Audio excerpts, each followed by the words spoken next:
Bonjour à toutes et à tous. Donc, je suis le formateur de formation-réparation-téléphone.com.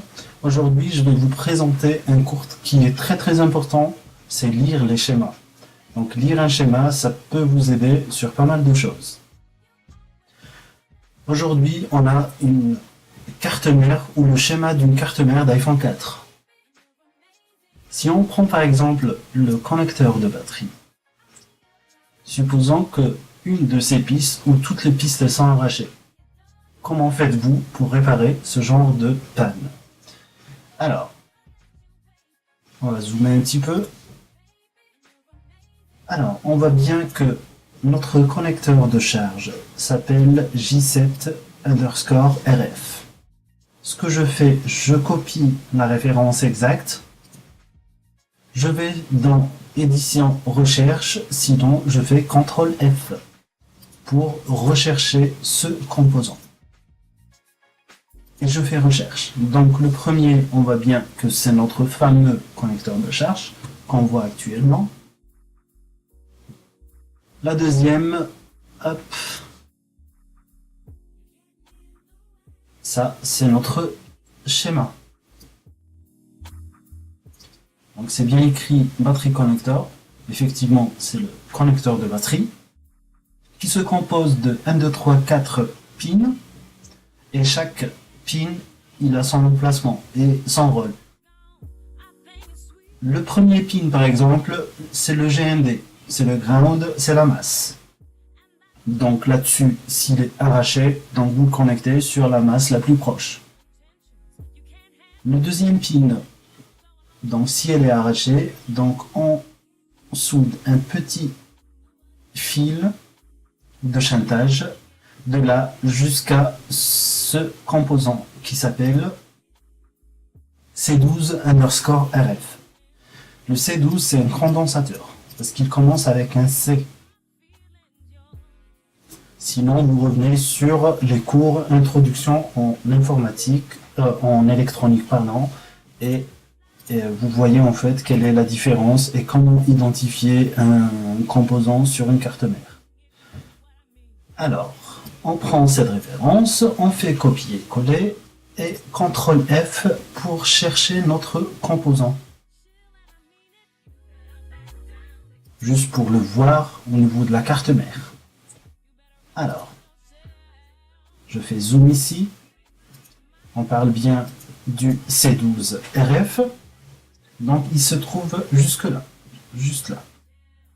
D'accord? Donc, on connecte à l'aide d'un fil de chantage le deuxième pin jusqu'à le C12RF. Donc, c'est le deuxième condensateur. Parce que celle-ci, c'est un filtre.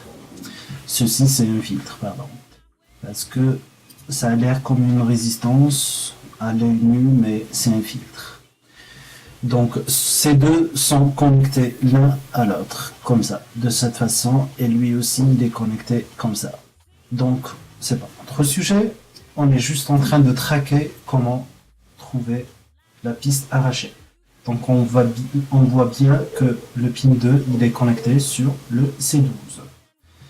Revenons à notre schéma détaillé du connecteur de batterie. Hop.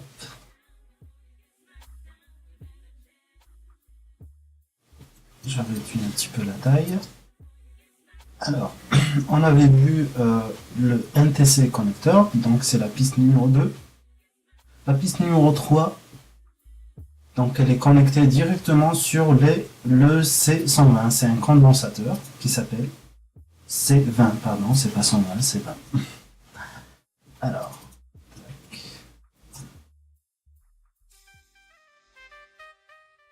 hop, et il se trouve juste là.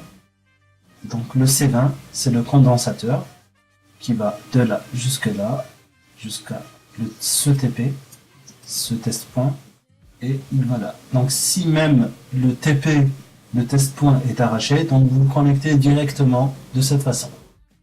D'accord? Ensuite, revenons à la piste numéro 4.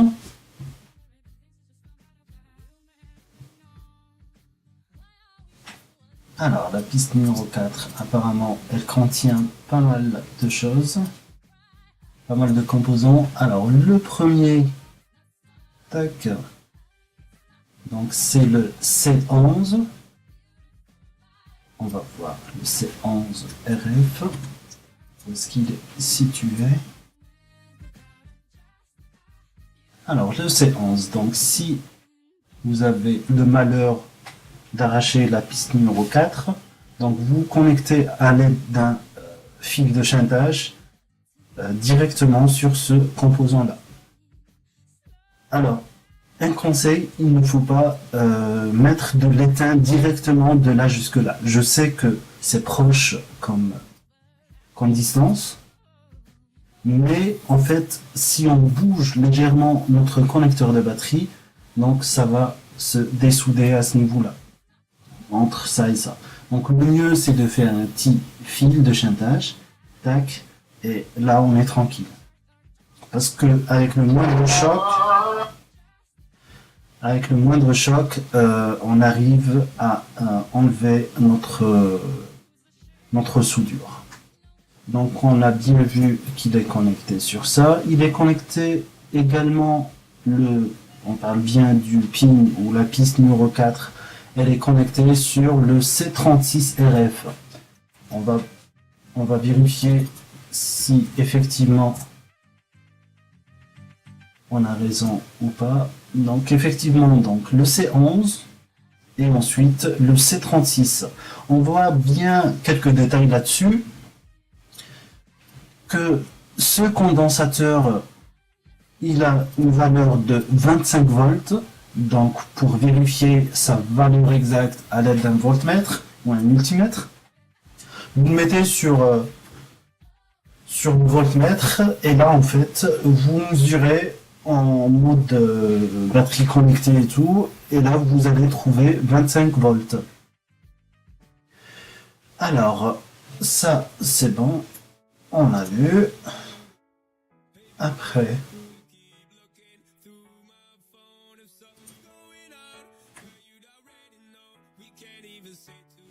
alors si quelqu'un me dit que notre deux pistes là, les deux petits condensateurs sont arrachés aussi, qu'est-ce qu'on fait? Alors ces deux-là, en fait, c'est des condensateurs de filtrage. Donc moi, d'après mon expérience, j'avais vu que même si vous avez un problème de charge, la batterie elle est mal reconnue ou je sais pas, elle se décharge vite ou elle reste sur un certain pourcentage. Dans ce cas-là, en fait, on peut éliminer ces deux composants, d'accord, sans faire de schéma, quoi que ce soit. On les enlève, d'accord, avec un fer à souder.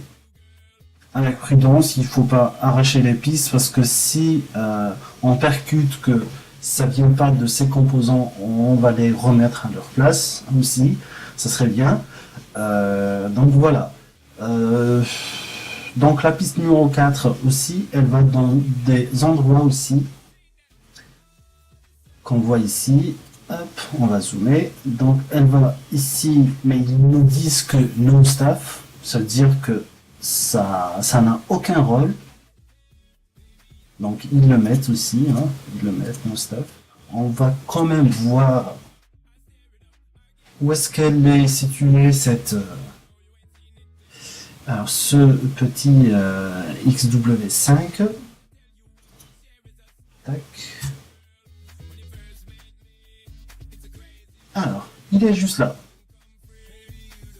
Notre composant, il est juste là. D'accord? Ensuite,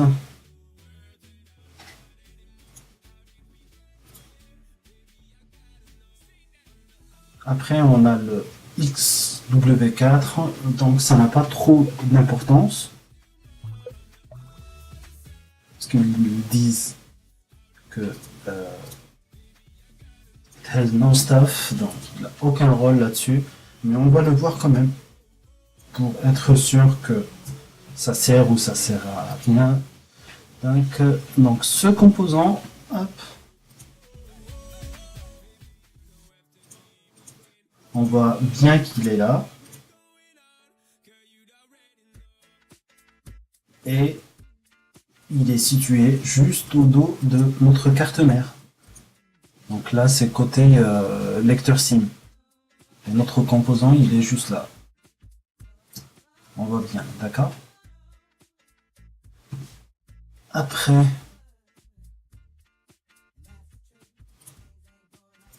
on a le FL8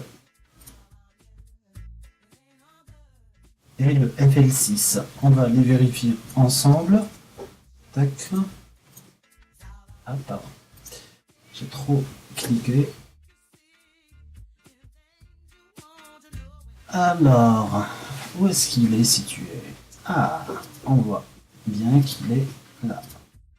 Donc notre FL8 et notre fameux FL6.